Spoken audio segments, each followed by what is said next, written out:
Hello, people of the internet. And, yep, okay, sorry, I was just making sure you could hear me, people of the internet. Welcome back to Writer's Block. Sorry for missing last week. I'm lazy and I overslept. So, we're back at it. I'm just Dude, I kidding. gave you cover. I even said that we had a technical issue. Oh, yeah. I'm lazy and I had technical issues. That's the excuse we're going with. In my defense, I work 9 p.m. to 5:30 a.m. Okay, so like that's why Yeah. I missed last week. It's very easy to oversleep on that schedule. But I'm here. Hello, Omni is here. Hey, folks. I won't say hello for him. But yeah, let's just let's just get right into it. I don't want to do an intro or anything. Screw that stuff. You guys know who we are. You know how to find the last Omni Tech, your favorite robot American. He's available on Blue Sky. Everything is linked below.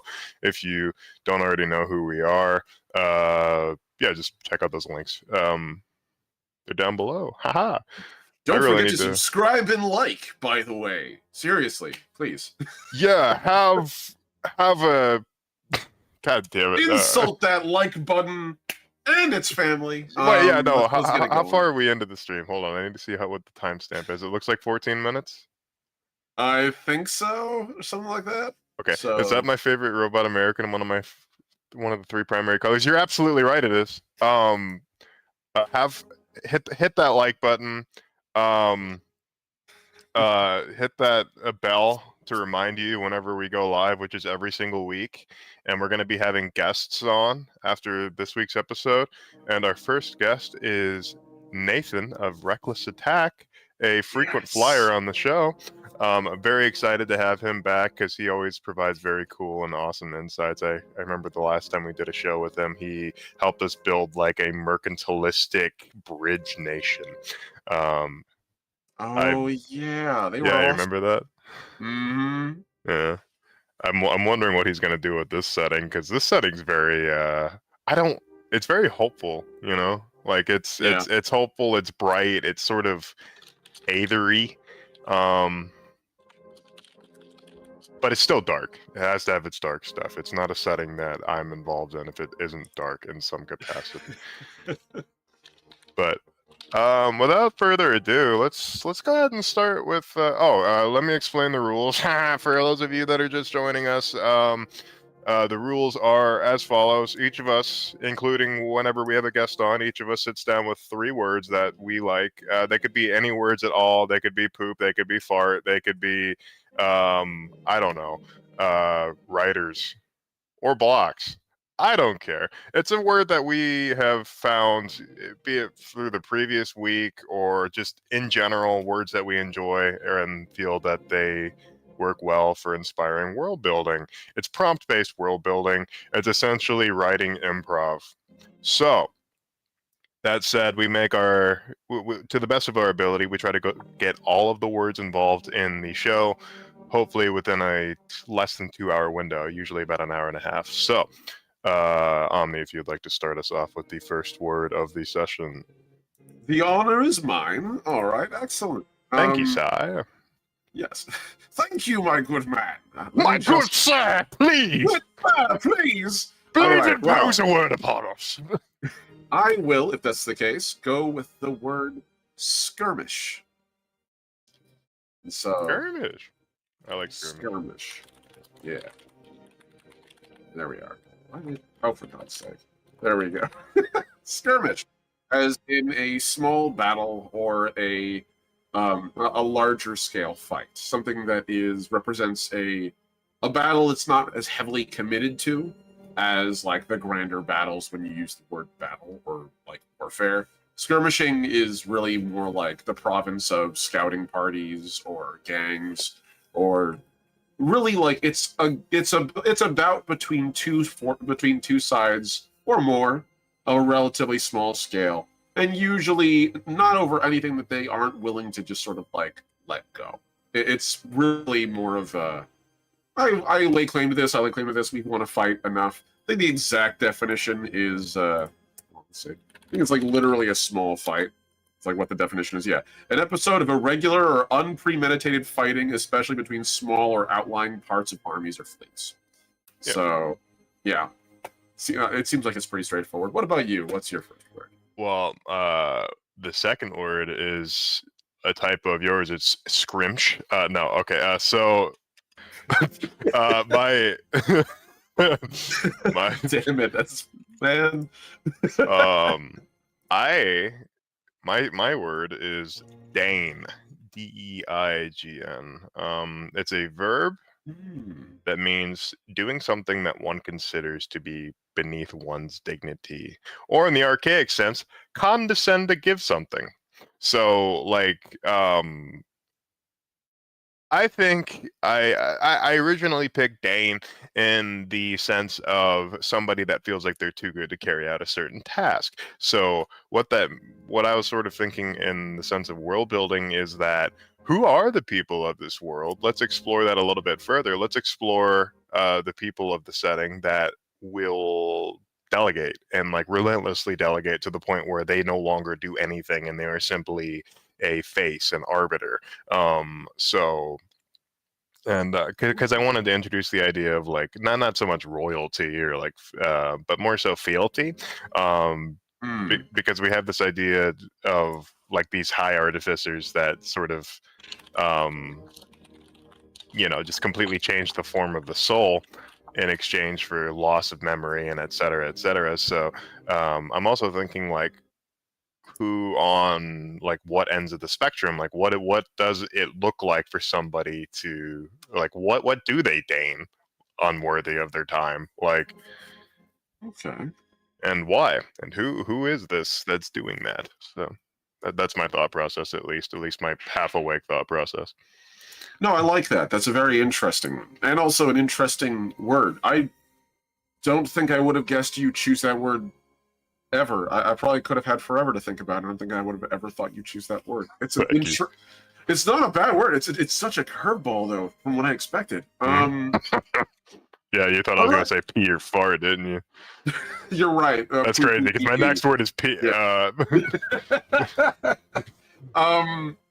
All right, so I'm gonna pull out my next word. I clearly had like a mentality going into like this arc of these questions. So this particular prompt is the word duel. So Okay, we uh, fighting. yes, exactly.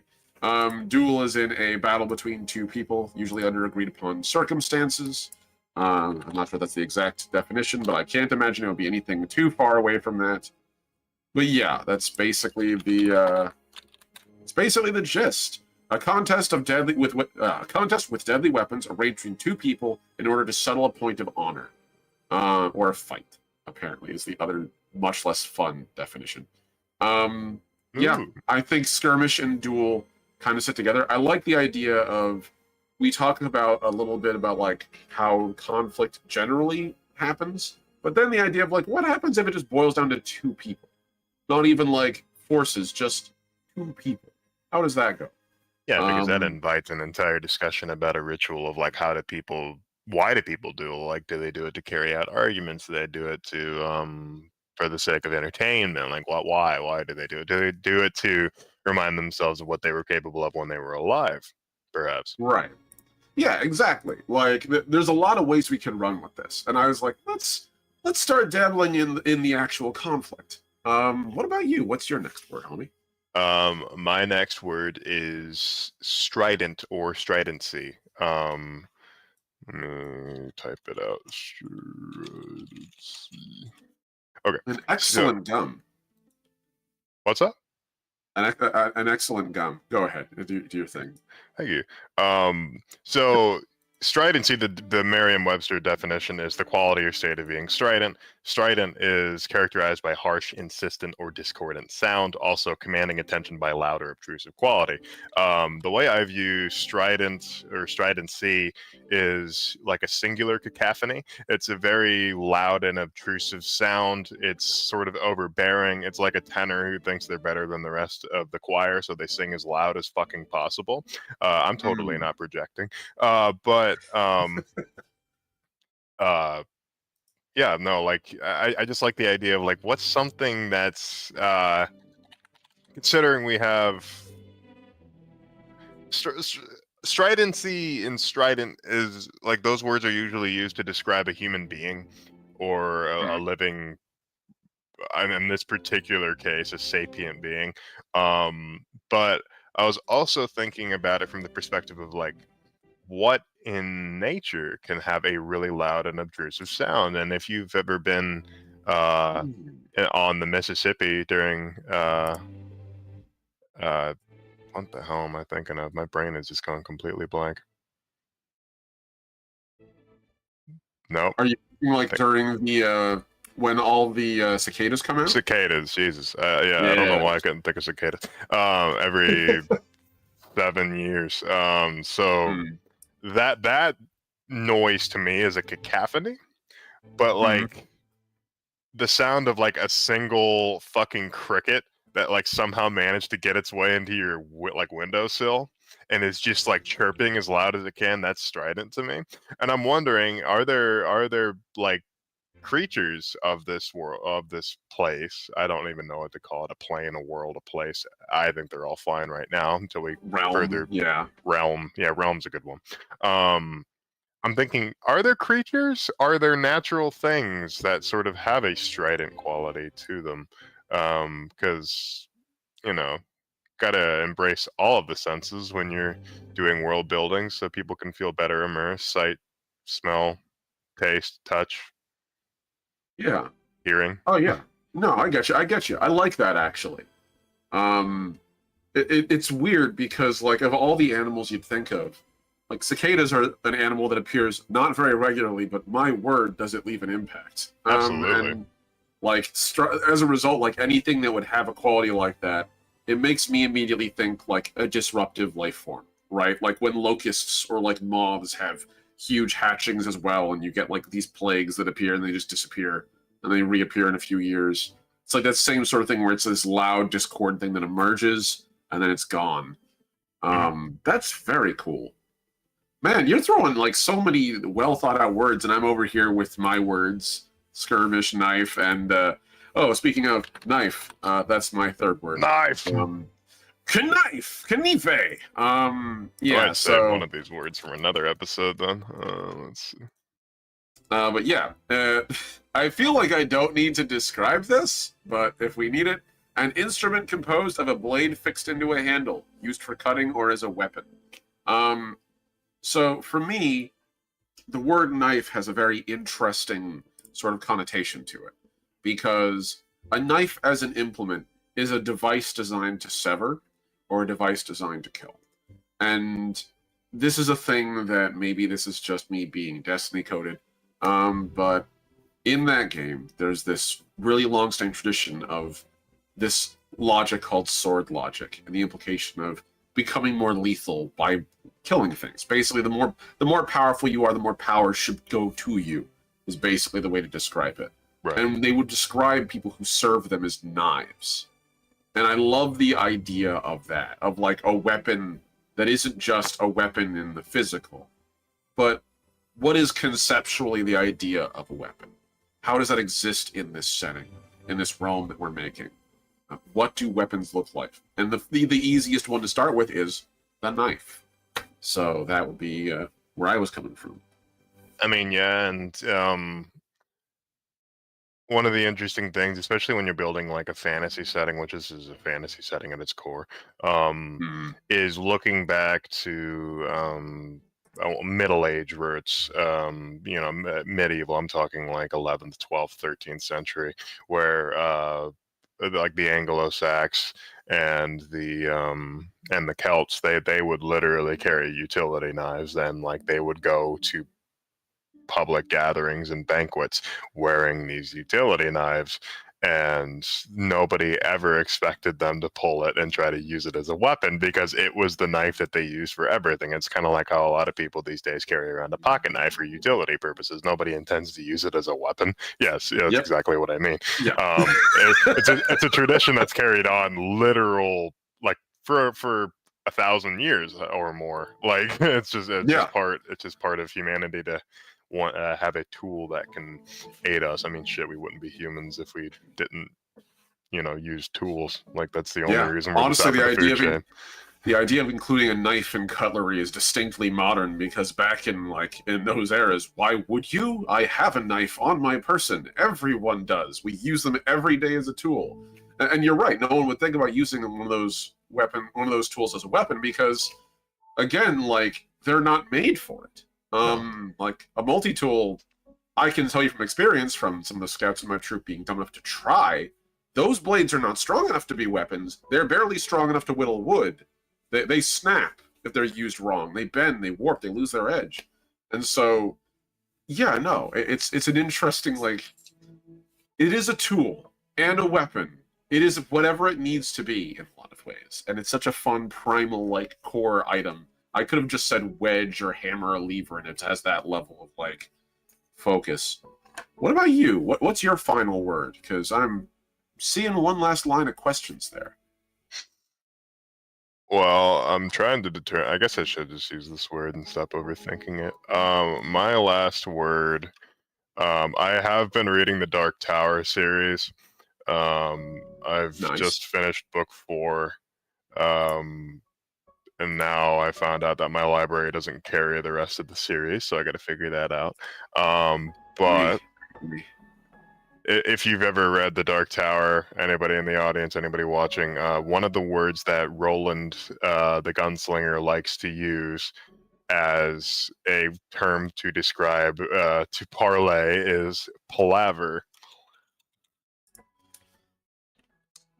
Palaver, interesting. It's a very archaic word, but according to Merriam-Webster, a long parley, usually between persons of different cultures or levels of sophistication. And it can also be a conference or a discussion. It can also be defined as idle talk or misleading or beguiling speech. So it can be taken in a lot of different ways. Palaver is a very old word that has picked up a lot of different meanings as it's gone around. At its a palaver is a noun. It's to have that meaning. To palaver is also a verb. So we're having a palaver right now by having a long discussion about what we want to do for this this setting. So a little bit of a meta word there if you think about it, but it is. I mean, literally to talk unproductively and at length. Yeah, literally. And Roland's always talking about oh, we'll palaver about it later, or I need to have palaver with him, and that sort of thing. So it's I thought that would be an interesting word, and also it sort of just piqued my interest with how much Stephen King likes to use that fucking word. So it is a really interesting word because it's also a word that has to do with conflict and a struggle, just as a baseline. Because historically it's an improvised conference. It's not just a discussion, a laid out, I go out and we send our diplomats. It's no, you and I might not even share a common language or a culture. We're going to try to communicate anyway because we need to. Absolutely. So interesting. Red, you're bringing out bangers this week. I'm over here with knife and duel and skirmish. I'm halfway to Yuki at this point with my words. Well, no, I mean, the thing is, it doesn't matter about the complexity of the words. Fucking Morgan will sit down here with the very frayed edges of Merriam-Webster 1947, and I've just been hearing words that I've been picking up on from listening to audiobooks and re-expanding my vernacular once again, because it's really easy to get stagnant in that if you don't read a lot. So it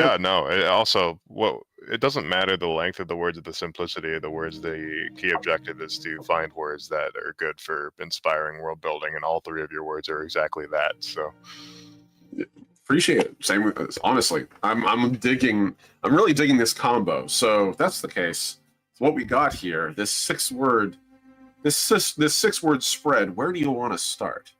Oh man, where do we start with this? Well, okay, so I remember you were very excited about the concept of using memories as a weapon. So let's take that and figure out what exactly we're going to do with that without getting too deep into the gritty details. Right. Yeah, we don't need stat. This isn't a stat block kind of day. This is a concept kind of day. It's a BS kind of day. So we have knife. Let's see. It feels like the baseline, right? Like Right. the start of it. So Hmm. the question is, so I think that the idea of having different kinds of weapons is important, but physically held weapons versus manifested weapons, since I know we both like having magical things in our settings. Very true. Very true.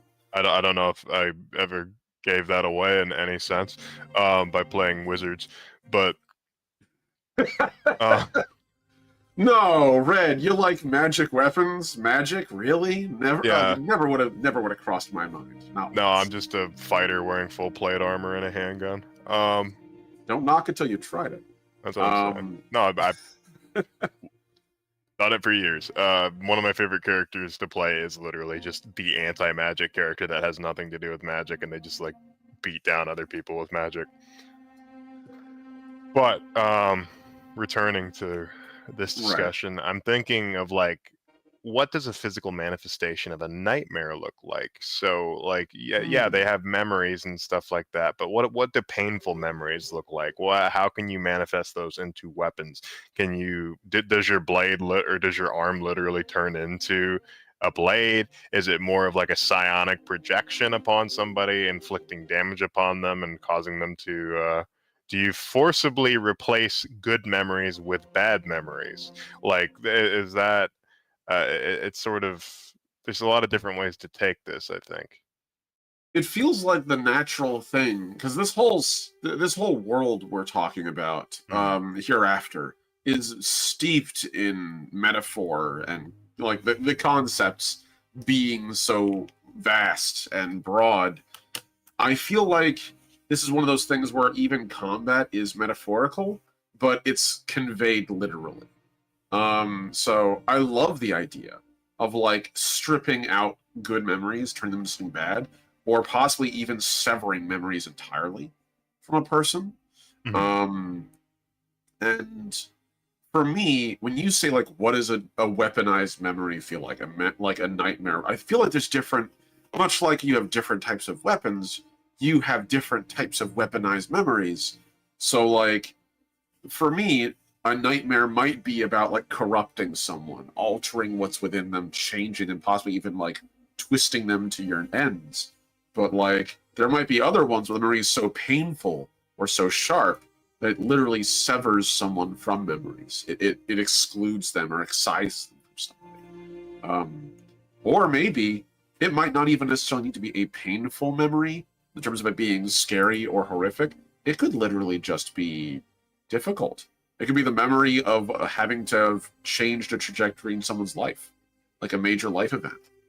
And it Yeah, forces someone to divert and to alter, and that inherently sort of splits them. that's interesting as a whole. Like, I'm see now that's got me thinking about, like, rather than just having like a bad memory of like watching somebody get killed or something like that, for example, or seeing somebody dead that you care about, and inflicting like psychic damage upon somebody. I'm also thinking of like memories of times that you've lied to people. Like, for example, like you can use that to manipulate your opponent in combat and confuse them. Like for example, you could project a memory of like a time that you felt backed into a corner and you had to tell a lie in order to get yourself out of trouble.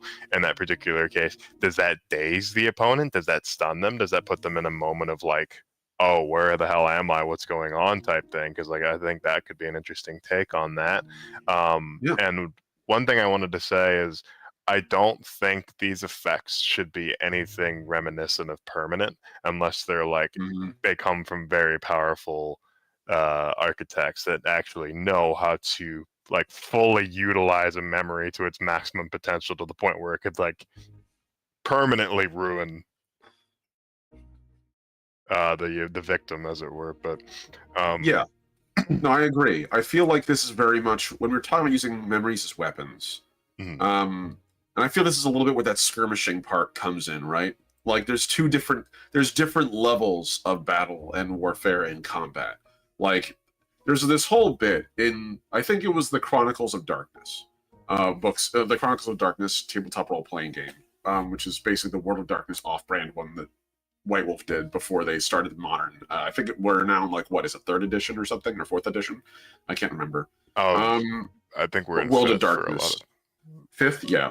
It was like the unofficial 4th edition, kind of, or it was official, but like it was a parallel world. Anyway, they had this whole part in the combat section, which is called bar stompings and shit kickings, and how you have, on the one hand, a bar stomping. People hopefully don't go to the hospital after that. They just go home, they grab a steak, they throw it on their bruised eye, they grumble about it. Maybe they get ticked off at a person, bandage up their bruised knuckles, and they call it a day. You get jumped in the street, that's a whole nother thing. That's someone trying to probably kill you. And that's a whole different kind of combat. And I feel like that applies to this in terms of like weaponizing or improvising these memories into weapons. Like, if I come at you and I have like the memory of that time that, like, you know, Billy Bob got denied the 3rd job application.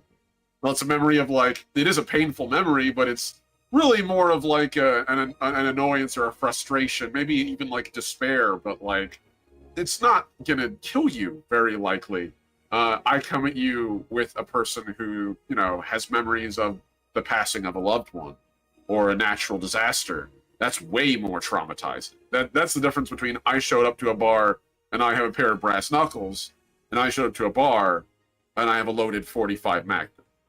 Right, like that's 2 totally different things. Right. And I feel like that's what we're kind of talking about, is almost calibers of memory in a way. And it's all sort of arbitrated by levels of intent by the person trying to inflict the thing, I think would be a good take on that, which also makes me think of like, I'm thinking of the stages of denial because there's more than just like denial and anger and reasoning. Like, what's that called? Stages of grief. Yeah. I feel like Yeah, we I don't could know what use you're talking these, because they're like, oh, are there 5 or 7 stages of grief? It's like there's, you know, there's bargaining, acceptance, rage, denial. God, I wish I could remember all of them. I used to know these all by heart. I mean, there's a lot, and then one of the things is that not everybody experiences every single part of it, and it's not so much like a linear path of like you're experiencing this and now this. It's more so like a fucking Candyland scribble of like you're going to be experiencing a lot of these different things all the time at different times and places. You could be experiencing anger and denial. You could be experiencing bargaining and anger.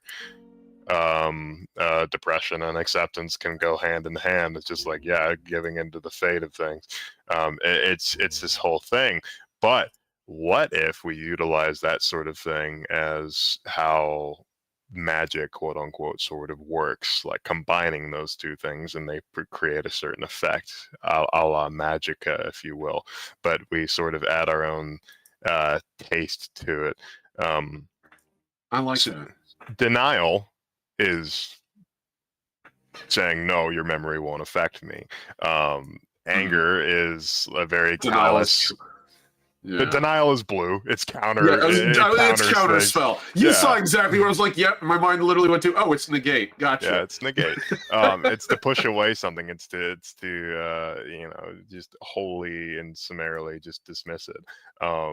Anger is more of like a wrathful thing. I imagine like people that utilize anger the most are like large, fiery, angry warriors, or they could literally just. Anger looks different for everybody, but I'm describing like the most basic takes on it. But there's also bargaining. So the idea of bargaining is so where do we go with that in the sense of like utilizing a memory? So my thought on it is, and this is me thinking back to like, because I've played tons of games that are like the more traditional, like, you know, grid battle style games. And then there's the games that are more narrative in their focus. And, sorry, I swear I can smell burning, and it's not that I'm having a stroke. I'm just keeping an eye out. Like, writer's stroke coming right up. Writer's stroke. Someone call 911. So I like the idea of maybe we consider how these how these different classes of weaponized memory work in terms of like how they affect others. So like you Mhm. said, denial, literally, counterspell. Anger feels like that would be to me a buffing thing, right? Like it's Yeah. literally my mind goes to the orc, the orc war in Warcraft, so they like swell up whenever the Oh yeah, shaman the does their spell. bloodlust. Yeah. Yeah, it's bloodlust. It's literally a buff thing. You're preparing yourself to die. Yeah. Versus, Oh God. yay, heroism! Wee! The Yeah. alliance will win with friendship and love and. No, I want Meanwhile, to the murder. orcs out there, man, I'm straight line the horse tranquilizer. Let's go. Man, I just did a shopping cart full of ketamine. I'm ready to Yeah. go. um. Yeah. No. So as far as bargaining goes, I feel like bargaining could literally be a non-violent tool, or like a tool designed to impose peace. So, like, in this case, sort of the way that like we talk about like mind control magic of a sort in other settings. I like the idea that bargaining is like I make an offer, you have to meet my offer. Maybe it's not exactly what I want, but we both have to walk away. We both have to have something. So, sort of like, because that's the thing I think that a lot of tabletop role playing games don't do very well, which is end combat. Most combat Yeah. tends to like Dungeons and Dragons has no real rules for ending combat except for fight until either the GM thinks that's good, or until everything is dead. Usually, like it's one of the two. And I think that ignores the real truth that like 90% of fights aren't death battles in real life. Like again, bar stompings and shit kickings, and even the most violent conflicts in history don't have like. There's very few instances of actual massacre, like complete annihilation of an enemy in history. Even the most bloody battles in history, like those are like 50, 60, 70% casualties. Horrific for the record, but like not utter oblivion for one side or the other. Most times you just fight until you're like, okay, fuck it. And then there's a parlay that inevitably happens. And I like the idea that bargaining might be that parlay. It's that like, hey, fuck it. I just need this. What do you need? And like it sort of forces a dialogue until combat's over. So, okay, that's interesting, and I feel like on that note, it could. I feel like bargaining, yeah, like you're saying it's a way to sort of end a conflict, and I feel like the idea of like somebody raising up and being like, okay, let's bargain, like here's my offer, and it's like we'll end this combat, you'll get this in exchange, or I'll get this in exchange, and we'll move on, because completely destroying or emptying a vessel, as it were, is not it's not something most souls want to do. Nobody wants to die and only to be reminded of death again. Um, Yeah. so I like the idea of denial also um, being a form of like pacifism in some sense. So like somebody challenges you to a duel, Mm. and you simply use the power of your memories to like push yourself as far away from it as possible to even prevent it from like beginning an initiation. And I feel like while the souls of this world can palaver, they can talk and stuff like that, the main way they palaver is by exchanging memories, because there is going to be a language barrier. So the Yeah. idea of a rudimentary form I don't even think this is a rudimentary form of communication. I think this is the most spiritual form of communication, is sharing one another's memories with each other in order to better understand. Obviously, there's going to be like language exchanges and people talking and stuff like that as they learn the languages of this place. Um, but in the interim time, yeah, you are completely reliant on your memories. So I think that in that case, you have a couple of different stages of grief that will um, also kind of work itself into a social aspect. So Yeah. acceptance is one I've been trying to figure out how to deal with. And I was like wondering if acceptance is sort of a defensive stat. Because it's like while denial is outright stopping somebody from doing something, acceptance is saying this water shall roll over my back. So Your soak roll. It's your exactly. soak roll, literally. Yeah, it's literally your soak. It's like how well you deal with things. It's your defense.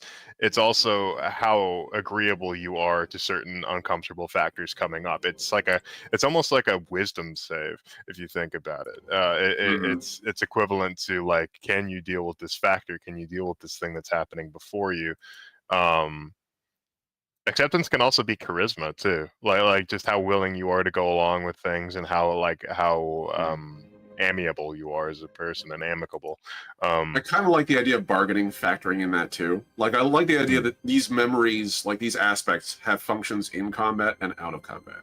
Me too. Entirely. So like, sure, I can use bargaining to be like, okay, enough fighting. Like, what am I going to give up? What are you going to give up? Let's go our separate ways. And or in like out of combat, maybe it's the equivalent of like a thievery check. Like it's your pickpocketing ability. It's your ability to bargain to claim what you need, or to like reach a negotiation between them. Like as an example. Yeah, no, I like that idea a lot. That's what I'm trying to do is figure out how to work these things in and out of like violent and non-violent situations. I'm also thinking of depression. So, oh yeah, despair. Yeah. So do we want to sort of flavor it as like almost like a shadow magic? Like it's like a utility, like dusky void type magic that sort of just embodies the pit of nothingness and the lack of meaning and the loss of self. So I wonder if it's more so effects that like slow. I'm talking in combat right now because it's the easiest thing to think of before we get to. Let's be real. That's what we think about when stats become relevant in the TTRPG 90% of the time. 100%. Right? Yeah, like it's how does it apply in combat or conflict? I think the idea of like lethargicness or sort of, I don't know, like, because I want to tie Dane into this because I feel like it's appropriate. It's just like maybe you can inflict social effects onto people to maybe make them feel like, oh, this isn't worth my time. Like depression isn't just inflicting depression upon somebody. It could be inflicting depression upon an entire concept. So the idea is just like, this thing doesn't matter that much because I'm going to enchant it with my depression. It's a debuff and a devalue. Yeah, absolutely. So like it's another social aspect of bringing everything down a notch. I kind of like the idea of like depression and anger because like the 5 stages of grief, like denial and acceptance are the farthest from each other theoretically. It's denial, then anger, then bargaining, then depression, then acceptance. So you have on the 2 extreme edges acceptance and denial, which do opposites. You have bargaining pretty much in the middle because it's really like it's not reflective of either side of that divide. Then anger and depression, which are again basically mirrors. So if anger is to buff you, if anger is to give you like to make you stronger, to make you more determined, to get you through something, depression is about like you said, devaluing something, right? Or in this case, like so depression in combat would be I literally am debuffing. Like I just whatever your stats are, fuck them. Like you're not gonna be fighting as well. But out of combat, yeah, I do love the idea that maybe depression in that instance can be used as almost like it's part of me that feels almost like it's a deception check, or like it's where it has the function of being like you are denying the value or you're denying something. You are basically it is a negative tool for social skills in that instance, or a negative like implement. I like the idea of like devaluing something by using depression. I think that's really cool. Almost feels like raising something. There was a bit for me when I was looking at it before, and I was thinking like with despair and that kind of thing. But I'm still like debating whether that's what I want to do with it. I might want to put this on acceptance because the idea of actually like a lethal weapon, right? Like the stages of grief and how dangerous they can be.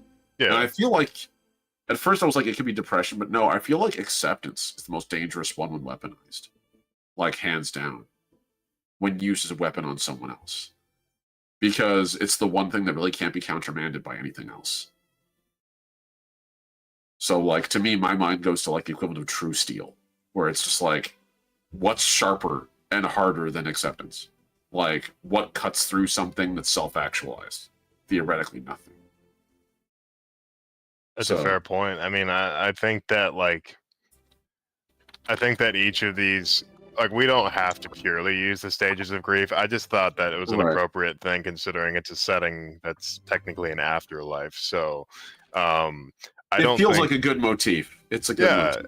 And the reason I brought those up is because I feel like a lot of souls, I think a vast majority of souls, haven't really grasped the idea that they're gone.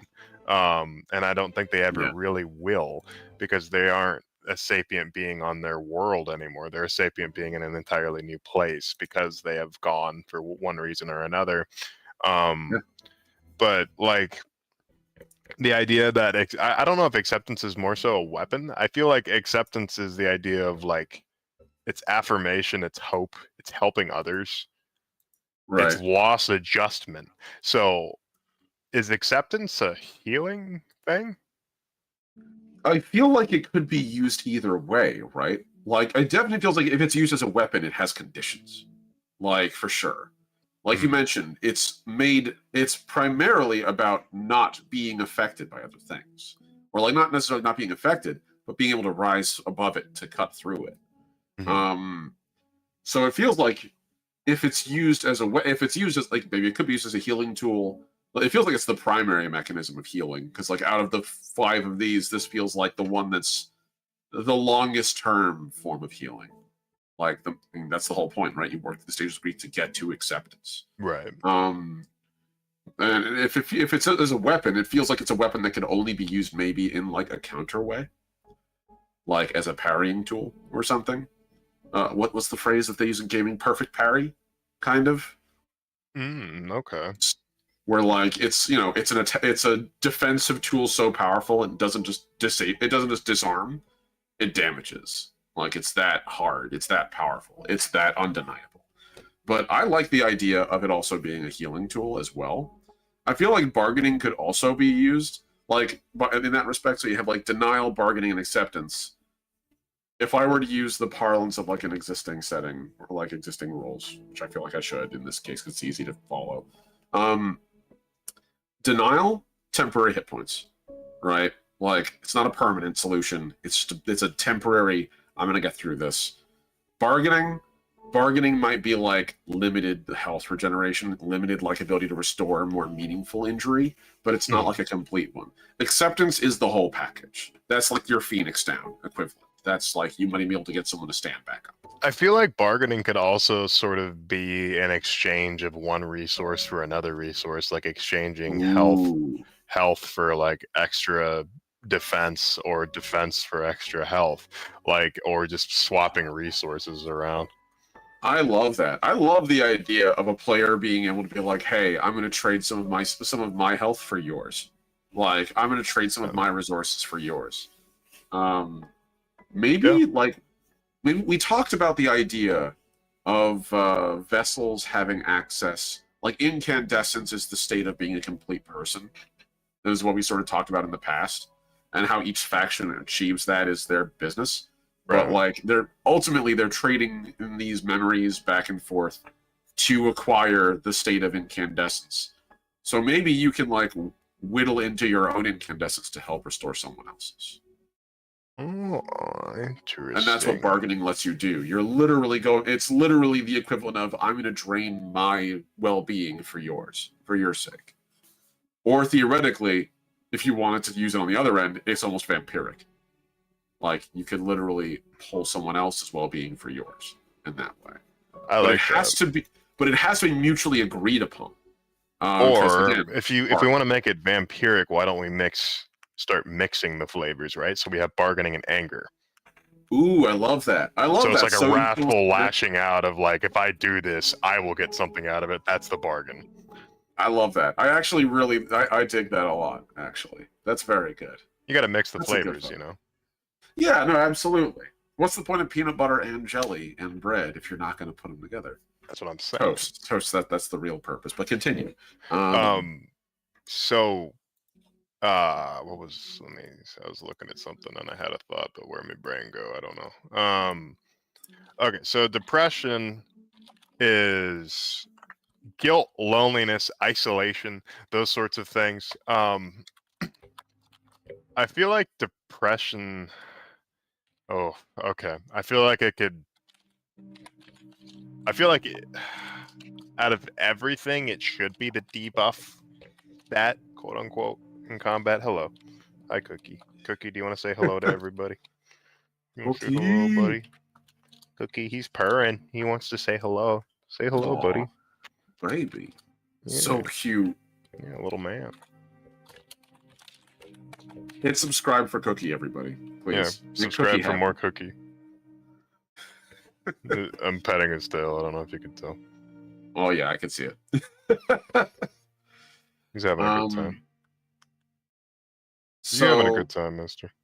Oh, definitely. Clearly there for the butt pats. Any cat receiving butt pats is usually happy, unless they're done with it, and they'll let you know. Oh, he'll just jump away if he's done with it. Oh, there you go. That's a cat that knows its boundaries. You squeaking? Oh, baby. So, okay. You like grabbed my leg and like slid off of me. I love that. Man. Yeah, they're a trip, aren't they? Okay. So we have, on the one hand, so we have the stages of denial, or the stages of grief. Stages of denial, yes. We have the stages of grief. We have, I think you're right. Depression feels like it's a very clear debuff. Anger feels like it's buffing, like for sure. So we just... I hate to say this. Is this a solo journaling game? I feel like... So here's my thoughts on this, because I've been thinking about this for a while now. I don't ever want to be the guy who does the whole, like, it's a tired out trope. Because I think that, honestly, everything has its place, right? Like, I'm a person who enjoys my dumb 80s and 90s movies. Yeah. Because that's exactly what I need that day. I don't need everything to be, you know... I don't need everything to be War and Peace. Sometimes I'm fine reading a trashy, goofy novel. Other times I pick up Animorphs and I remind myself that even children's literature can hurt me harder than most things written by 40-year-olds. But I feel like, in this instance, maybe it's a narrative game that could be played solo or with group. I do feel like it could stand on its own, theoretically, but I feel like it's as simple in that instance as just like, we don't think we need to provide a solo journaling mechanic to it. I think it's just simply like, hey, roll your character, and then you could roll a couple of encounters and work through them, and use that as your narrative baseline. I'm not big on the idea of a solo tabletop game. That's the whole essence of a tabletop game is having multiple people at the table. I know I sound like one of those guys that's just complaining. Solo journaling games are not tabletop role-playing games, because tabletop role-playing games inherently involve the idea of, you know, hello Cookie, involve the idea of having multiple people around a table and you're all participating in a session. But that's not to say that solo journaling games aren't games. Like, I don't see them as tabletop role-playing. Cookie, please, I beg you. Cookie has some opinions. Cookie has opinions on this matter. Yeah, he's like, hey, shut up, dude. I feel like the trick is, for me, that a lot of solo tabletop role-playing games, I think, they really almost qualify more as a board game, which isn't a bad thing. Yeah, they are a role-playing game because you are taking on a role. But I think also it's because a lot of people don't really think about it in terms of writers do the same thing. Writers technically are role players in that way, but they're role playing usually by themselves with a planned out they know what's going to happen next. Okay, so my point exactly is that Right. is it a tabletop role-playing game because you're playing a choose-your-own-adventure novel? Right. I feel So, like I feel like it would be as simple as just installing a single player mode in this and just being like, hey, if you want a single player adventure with your characters, choose random adversaries. How do they overcome them? Roll roll encounters and then use those as storytelling devices to write your story. And maybe you can use that to create a character. Maybe that's your solution. yeah, Like if you do that, maybe you get like a buff or something, or it's a way to move a character from a prior campaign to a new one and explain the new stats but carry over something. I don't know. It feels like there's a way to do it. I like the idea of if there is a solo journaling game in this, I feel like it has to have a function. In Summoner, the game I'm writing right now, I'm also working on a solo journaling game that is designed to be sort of the preamble of the game. So that when players arrive in the game, they can have played that solo game and it'll just unlock different features they would normally not have access to in character creation that are more powerful. They just give them more flavor. okay. So maybe we do that on the other end of this, where it's like if you have a character and they die, maybe your character runs through a gauntlet, and that gauntlet is a series of random encounters that you don't necessarily need to succeed. It's just you roll those encounters, you explain how they go through those and how they go through those trials, and then as a result, they can pass on a trait from their last character to the next one, or something like that. That's interesting. But I actually don't think we should do a solo journaling game. That's my long and short. I don't mind the idea of having one in here, but it'd be a distant second consideration, a side thing in the game, not the primary. I do feel we have a storytelling game on our hands, though. This definitely feels a lot less crunchy than a tabletop war game style simulator game like you have with like Dungeons and Dragons or Pathfinder or how many games out there like Starfinder, that kind of thing. Definitely less that and more Burning Wheel-esque, Numenera-esque style game. Though this is definitely a story forward that doesn't involve combat will be a thing, sure, but it's not going to be anything more than narrative. So in that particular sense, hi. Oh my god, you are being so needy today. Just excited. So needy. So we're talking about combat and stuff like that. In that particular sense, I'm thinking. I think that this game would be interesting to be pitched as one GM, 1 to like 3 players. Just having like a really small, concentrated group, because the idea of this game is your character's soul sort of living out past events, like, and going through the stages and the motions until they reach a point in which they have now become a different person and they are now serving a different goal and working on different things. So there's a lot of natural ends and conclusions that can be reached in this setting that are already inherently built in with the storytelling. But I feel like as somebody who has DM'd and GM'd for a lot of people, small groups, big groups, I always find that smaller, concentrated groups always tend to, I'd say 3 to 4 people is like the perfect size, because you get, everybody gets to have their moments, everybody gets to explore their character's backstory. Once you start getting into higher numbers, it starts getting a bit more dense, but it's easy to find two or three people that want to play a game versus finding a group of 5 or 6. So I think we should aim, I think we can make combat as complicated as we want in that particular sense if we wanted to, because we have less people to go around the table. But I honestly wouldn't mind it being sort of set up just like Theater of the Mind JRPG style, where you're all encountering a foe, and what do? It's sort of set up like a text dungeon. I think that's our best bet, honestly. I agree with you on the idea of it being a limited number of people. it feels like just the very nature of this story is more intimate.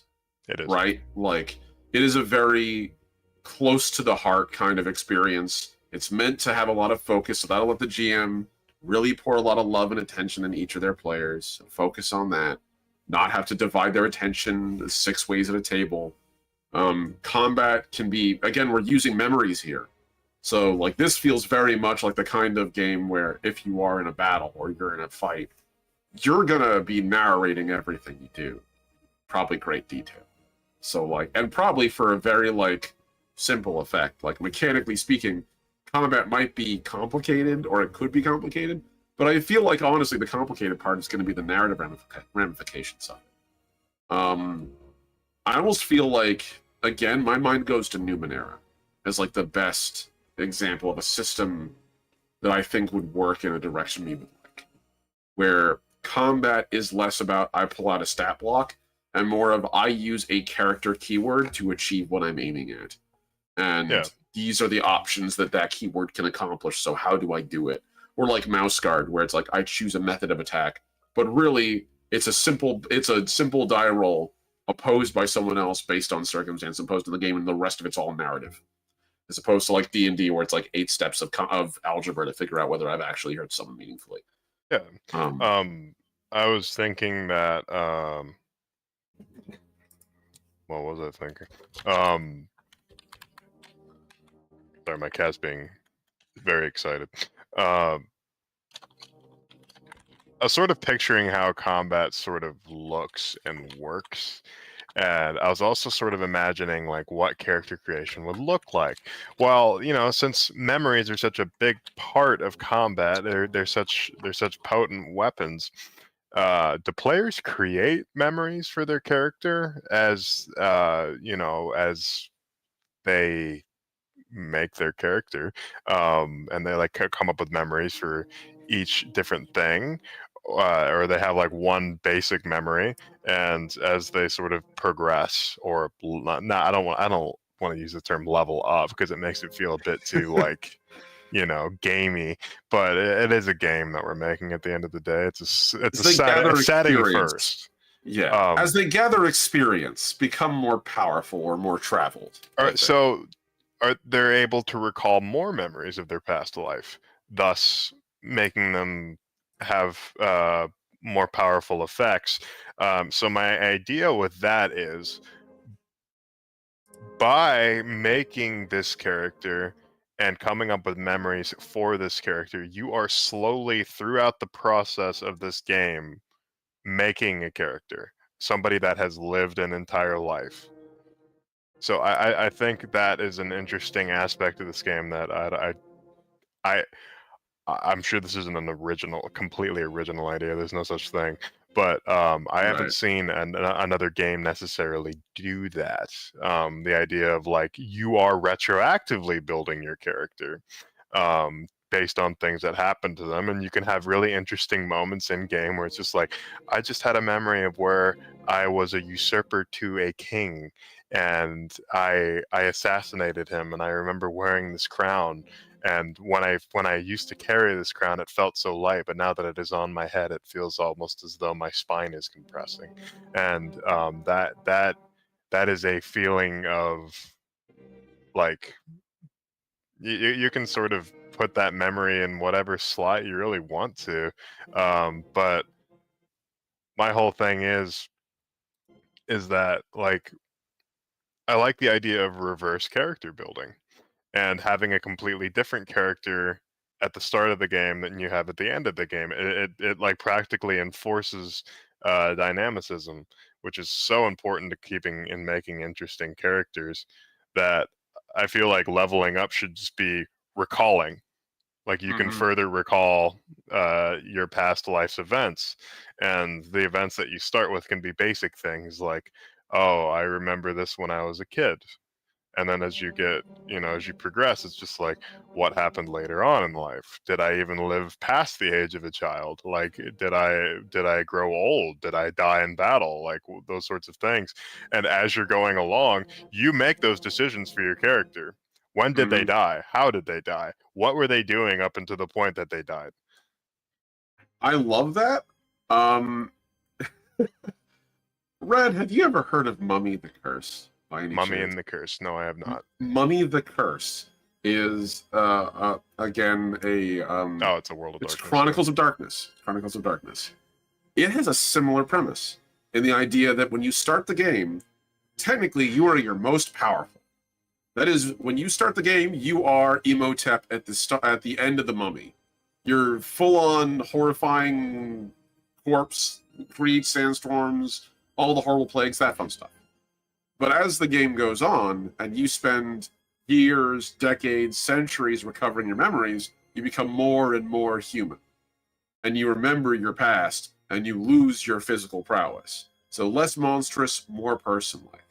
And I always loved that idea of it. The game felt like it was one of those difficult ones to run. It's in that same vein as like Promethean, where like it's a really cool idea, but the execution of it would be like an insanely long campaign at the best of times, or a very broadly touched on one that doesn't feel like it can be satisfying. Mhm. I like the idea of what we are doing with here, though. And part of the interesting like complexity of this is that we're not even sure if these memories are always ours, right? We could Yeah. be being defined by memories we pick up from someone else's life. And so, you know, again, we're improvising. Memories are currency in this world. They're a resource. Yeah. So that's, you know, there's a very real question of like, is this memory yours? Are you going to let it influence you anyway? Are you choosing to be more than who you were before you died? Or are you trying to become who you were before you died? And how much of that is wish fulfillment, and how much of that is actually you chasing who you really are? I feel like that's a really important like through line of this game is that self-discovery, both of who you might have been or who you were, or who you choose to be. Feels like that's the core underlying thing, right? Because we're stripping away, like, again, memories are a resource, so we're stripping away to what is that core of what a person is. And we talked about like how vessels have core personalities, those keywords they keep. And then as they move forward in the game, they can acquire more. And so that's really what we're chasing. How much of those defining traits are yours? How much of those defining traits are things you've chosen to become? Yeah, and I feel like that could almost be a I think we can have memories that are definitively yours and memories that are definitively not yours, like more so treat those memories like magic items and treat your memories like level ups almost.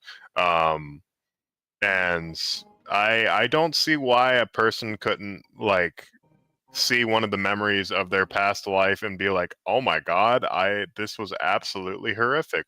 I was a monster in life," and just denying to ever further reclaim any of your lost memories and just pick up new ones. And that's something that somebody can choose to do, and you can flavor it that way too. But that being said, like I wonder if the way you interpret your memories is what like emboldens and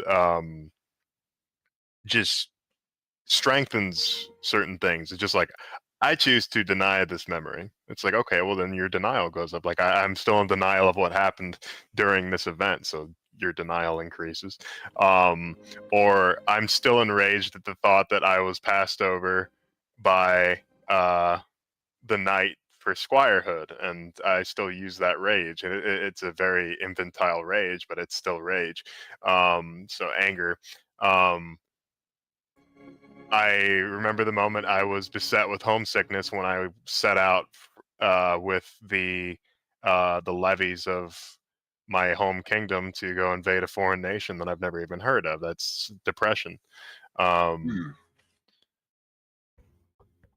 but you know, I could go. You could go on, but Yeah. you could. The general idea is already there and laid out, so that's what's important. But I'm trying Yeah. to return No. to the words and trying to figure out how to work these in.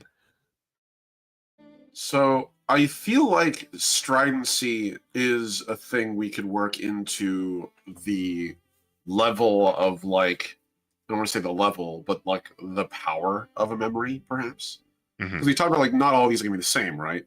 Like, Right. I have it. My depression of I dropped my chicken nuggets out the window and I was grabbing because I was drunk is a very low level of like depression compared to, the realization that like a family member has passed on, or like, when you're going into a divorce, or that like, your kingdom is falling and there's nothing you can do. Like, very significant, like vastly different levels of power.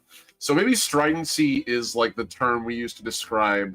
And also for the record, the gun I was thinking before was trident. I just want to mention that before my OCE let it fail. I was thinking Tried it. trident. I took stride gum and trident gum, and I turned them into strident. But stridency might be the underlying power of that memory. How hard is it to get out of your head? Okay. It sticks. So we could use stridence as like the level of power. I like that because like how loud it is, how relevant, how brash and like uncomfortable. Yeah, that's perfect. How Okay. hard is it to get at? How hard is it to maneuver around it, right? I'm not going to remember misspelling a word in a text to a friend for very long unless it becomes something that's like a big joke, and then that'll stick in my memory. Like the number of things I've forgotten that weren't really relevant or that they just slipped out of my mind, those might just fall into this place and just become like casual tools, one time throwaway. It's the amount of times you can use memory before it breaks, before it fades. So the more strident a memory is, the stridency of a memory is how enduring it is. No matter how hard you use it or abuse it or want to get rid of it. And eventually a memory becomes so strident it becomes a core memory. Interesting. I like that a lot, actually. Okay, well that's how we put that word into place. Yeah. So let me think further here. So skirmishing and duels, a larger scale conflict, I feel like it looks like a cacophony of memories of like people unleashing different memories upon each other, and it's sort of like this fiery, rainbowy, like prismatic battlefield. Like it's not pleasant. it's very No. It very reminds bright.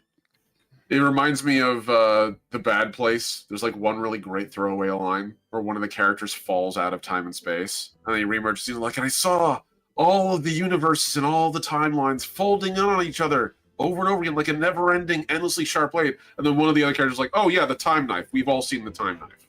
Like, and it's played off as a joke, but like the concept there, right? Like of just something so unnatural or so horrifying and beyond the ken of mortal eyes. But like, if you've been around long enough in this timeline, it's kind of part and parcel, right? I love the idea of that. Of like maybe these memories have like a metaphorical like form or shape that's given to them by the person wielding them. Yeah. And that's like their use and their function. But like really it's just like it is a memory. Like the memory of me stubbing like the memory of me stubbing your toe is actually like I'm using it like a flail, but like it's still just a memory of me stubbing my toe. That's fair. Okay, I think we have absolutely included all of the words. Yeah. So skirmish, we have the idea of like skirmishing and dueling kind of goes hand in hand. Duels, I could imagine end with skirmishes seem like they end less with bargaining. Duels feel like they always will end with a bargain. And we've already talked about what damage to the soul looks like. You sort of get drained of things. Dane is the one word. It's just like I'm not sure how to fit, but stridency, we obviously use that. Knife, the weapons that we're talking about, and to palaver, we've already discussed the idea of people using memories in order to communicate. So that's where Dane comes into play, and I don't know exactly what to do with it. Curveball for myself. Maybe.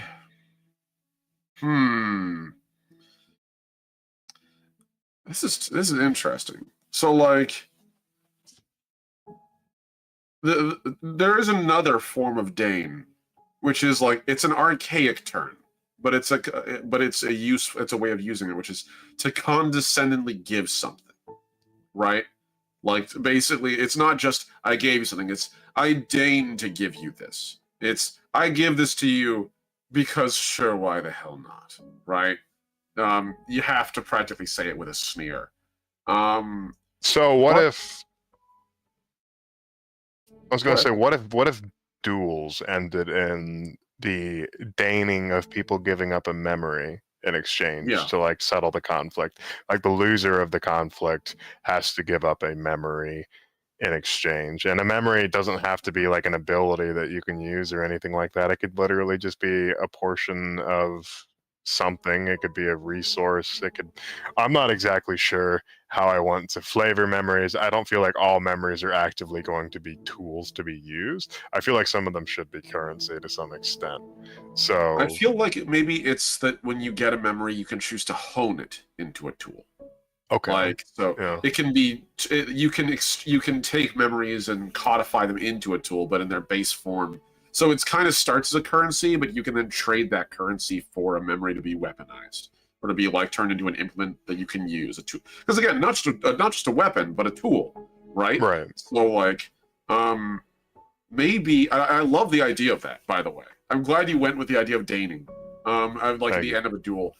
What if we do it where the idea of duels always cost something for everyone, but the winner gets more.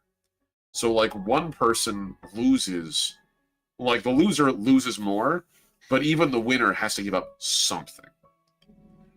So no matter what, I feel like the solution is if you go into a duel, at the end of it, both of you will trade a honed memory with each other.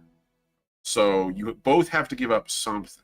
There's a trade and But then there's a but ante. then the winner gets something that's taken from them basically. So there's always a cost. It will change both characters. It'll change both people going into the duel irrevocably. But one person gets to walk away with more. The other person loses something. They both change no matter what, but they both give up something. And the difference between memories that can be traded, I think traded memories are integral memories that have become a part of your um, vessel, and Yeah. like memories that haven't been honed or anything like that are like the curios that you were describing. They're literally like physical embodiments of a memory, like an object, a memento mori from that occasion, Yep. until you choose to actually imbue them into your vessel. So I feel like much in the way the Celts used to carry around little brass bells around their neck, and they would use these bells as trading goods. The people wear curios all over themselves to show how much money they got, memory money they got. Yeah.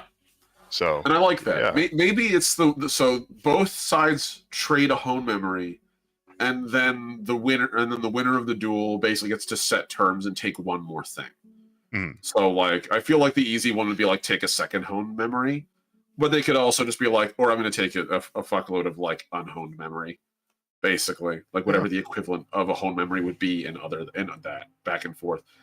My mind kind of is going to like almost God, almost like sort of Pokemon trading in my mind, like a little bit, where like you go into a battle and it's like, well, I don't know if I want it. Well, if I win, I'm going to trade. I'm going to get that Pokemon. Okay, well, if I win, I get that Pokemon. Okay, and at the end, no matter what, there is a trade. It's just who gets the benefit of the trade and who kind of ends up with a level 1 Pidgey. Yeah, that's Yeah. I don't have repressed memories of the Pokemon League from when I was a child at all. no, of course Never. not. Nah. Banish the thought. I was a Pokemon master at a young age. Um, I've never even played the TCG, to be fair. So you're already don't better off buy than it, I but am. play it. Yeah. So yeah, no, but I like that idea. So deigning is that would be the gift given at the end of a duel. The gift, the trade given at the end of the duel by the person who wins, whereas the other person would get the reward. So Yeah, one reaps the reward, the other person is deigned to be given something. Me like. Okay, well, yeah, that settles that then, because that was the one thing I was like tripping up on. I was like, how the hell do we do this? Perfect. Okay. Let me see here. I think that covers all of our words. Yeah, I'm trying to I think think if so. we have anything else to add here.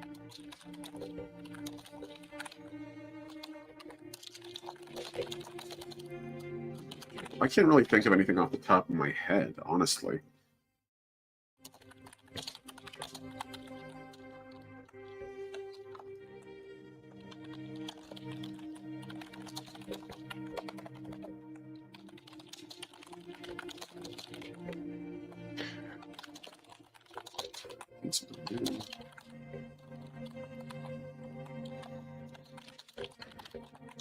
All right.